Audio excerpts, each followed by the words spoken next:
नमस्कार दोस्तों, इस वीडियो में हम डिस्कस करेंगे कि FCFZ टैबलेट का उपयोग किन कंडीशंस में किया जाता है, FCFZ टैबलेट को कैसे लेना चाहिए और FCFZ टैबलेट की वजह से क्या साइड इफेक्ट्स हो सकते हैं, और यह भी डिस्कस करेंगे कि FCFZ टैबलेट को लेते समय क्या क्या सावधानियां रखनी चाहिए, और यह भी जानेंगे कि शरीर में खून की कमी होने पर क्या क्या लक्षण हो सकते हैं। FCFZ टैबलेट का उपयोग शरीर में आयरन डेफिशिएंसी एनीमिया होने पर किया जाता है, यानी शरीर में आयरन की कमी की वजह से खून की कमी होने पर या खून की कमी को होने से रोकने के लिए FCFZ टैबलेट का उपयोग किया जाता है। FCFZ टैबलेट शरीर में खून की कमी को पूरा करती है और शरीर की कमजोरी को दूर करने में मदद करती है। शरीर में खून की कमी को मेडिकल भाषा में एनीमिया भी कहते हैं। प्रेग्नेंट महिलाओं और स्तनपान करा रही महिलाओं को भी डॉक्टर FCFZ टैबलेट को लेने की सलाह दे सकता है। प्रेग्नेंट महिलाओं को प्रेगनेंसी के दौरान आयरन और फॉलिक एसिड की अधिक आवश्यकता होती है। प्रेगनेंसी के दौरान अगर कोई महिला पर्याप्त मात्रा में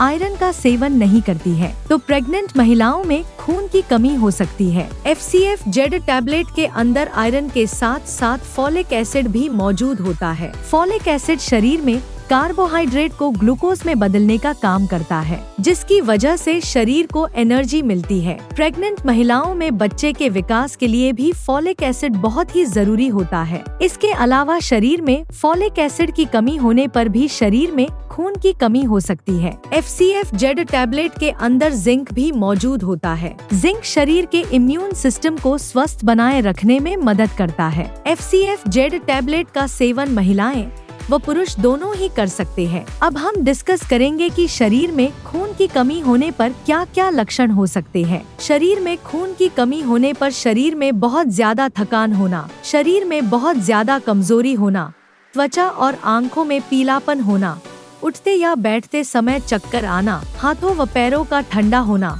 सिर दर्द रहना, छाती में दर्द होना, नाखूनों का कमजोर होना व नाखूनों का आसानी से टूटना, शरीर का तापमान कम रहना, सांस लेने में तकलीफ होना, सांस फूलना और दिल की धड़कन का तेज होना आदि लक्षण शरीर में खून की कमी होने पर हो सकते हैं। इसके अलावा मिट्टी या कागज खाने की इच्छा होना आदि लक्षण भी शरीर में आयरन की कमी होने पर भी हो सकते हैं। यदि कोई छोटा बच्चा ज्यादा मिट्टी खाता है तो ये लक्षण शरीर में आयरन की कमी होने पर भी हो सकते हैं। शुरुआत में ज्यादातर व्यक्तियों में खून की कमी होने पर कोई लक्षण नहीं होते हैं, लेकिन जब शरीर में एनीमिया की गंभीरता बढ़ती जाती है वैसे वैसे एनीमिया के लक्षण भी बढ़ते जाते हैं। इसलिए शरीर में खून की कमी को पूरा करने के लिए और शरीर में कमजोरी को दूर करने के लिए डॉक्टर FCFZ टैबलेट को लेने की सलाह दे सकता है। दोस्तों, अगर आपको वीडियो पसंद आ रहा है तो कृपया वीडियो को लाइक करना व चैनल को सब्सक्राइब करना न भूलें। साइड इफेक्ट्स की बात करें तो वैसे तो ज्यादातर व्यक्तियों में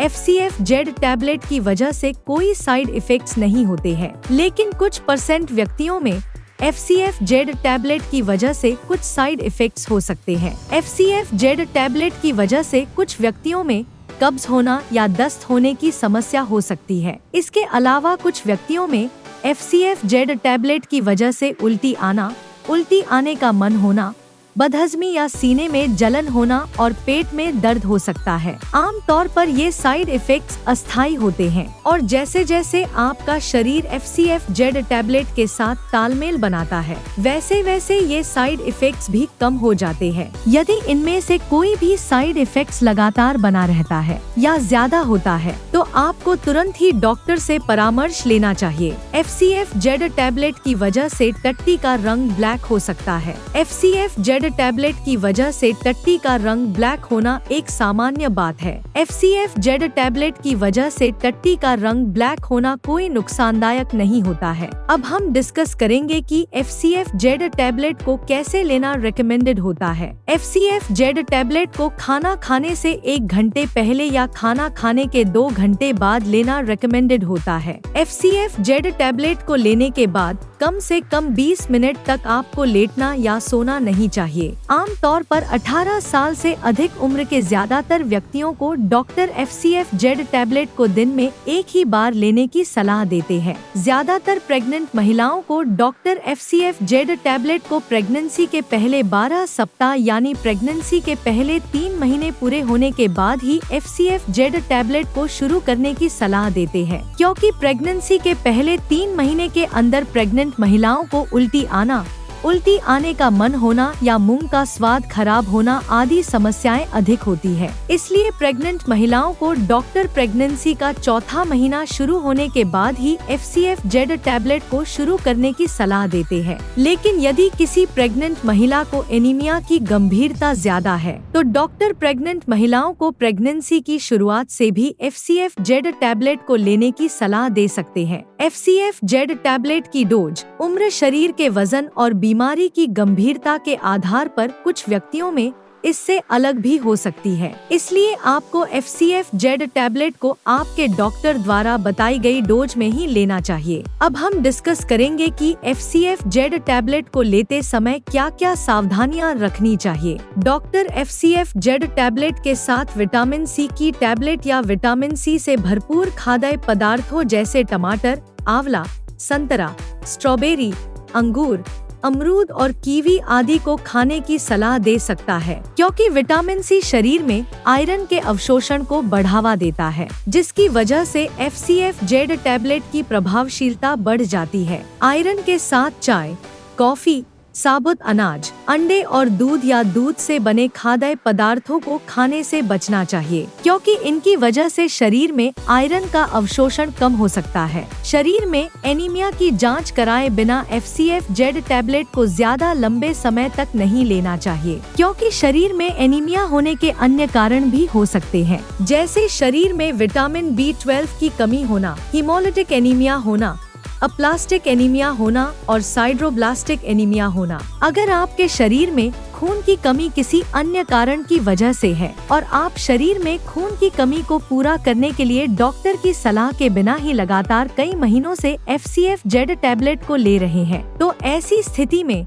FCFZ टैबलेट को लेने से शरीर में आयरन की ओवरडोज हो सकती है। शरीर में आयरन की ओवरडोज लिवर, हार्ट, ब्रेन और शरीर के अन्य ऑर्गन्स को नुकसान पहुंचा सकती है। इसलिए डॉक्टर की सलाह के बिना ज्यादा लंबे समय तक FCFZ टैबलेट को नहीं लेना चाहिए। FCFZ टैबलेट के साथ पेट में गैस व एसिडिटी कम करने वाली एंटासिड दवाइयाँ, calcium supplements, tetracycline antibiotics, penicillin antibiotics, thyroid की टैबलेट और पार्किंसंस डिजीज में उपयोग होने वाली लेवोडोपा टैबलेट के साथ FCFZ टैबलेट को लेना रिकमेंडेड नहीं होता है, क्योंकि इन दवाओं के साथ FCFZ टैबलेट को लेने से दवाइयां आपस में एक दूसरे के साथ इंटरेक्ट कर सकती है, जिसकी वजह से दवा की प्रभावशीलता कम हो सकती है या साइड इफेक्ट्स होने का भी जोखिम अधिक हो सकता है। अगर आप इनमें से कोई भी दवा लेते हैं तो आपको FCFZ टैबलेट और इन दवाओं में